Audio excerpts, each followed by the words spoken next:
EFF size kukhahlela kwiqala le-ANC uba uAndrew Mlangeni olutyelelo lulandela uthotho lweenkonzo zesikhumbuzo eziqhutywe nge-internet ngelithi huntshu kuba uMlangeni.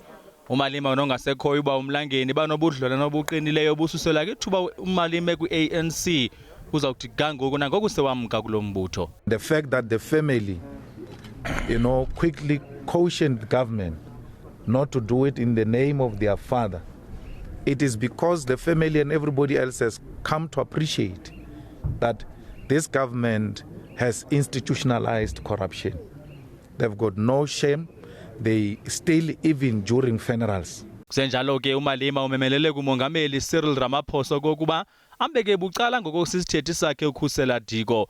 Kulandela ingxolo zamajelo endaba ezithi umyeni wakhe uxhamle isiqamali sezigidigidi zerandi kwi-contract yaseburhulumenteni malunga nee-PPEs. President must do an honorable thing and ask her to step aside in defense of the integrity and the image of that office.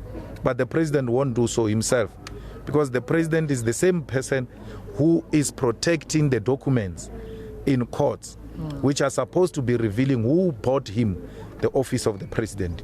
So if he was a transparent man, an anti-corruption man, like he projected himself, he will not have a problem in releasing those documents that he has sealed in court. If he can lead by example, all those people will follow. Inkonzo yongasekhoyo uba uMlangeni iminyaka ngama-95 ubudala iyakusindlekwa phaya kwikhampasi yaseSoweto kwidyunivesithi yaseRhawutini ngolwesithathu. Ziyabekwa kwikhala lakhe lokugqibela kumandla kaSerodeport kwangolo suku. Ndinkwabongile Dumako kwiindaba ze-SABC eSoweto.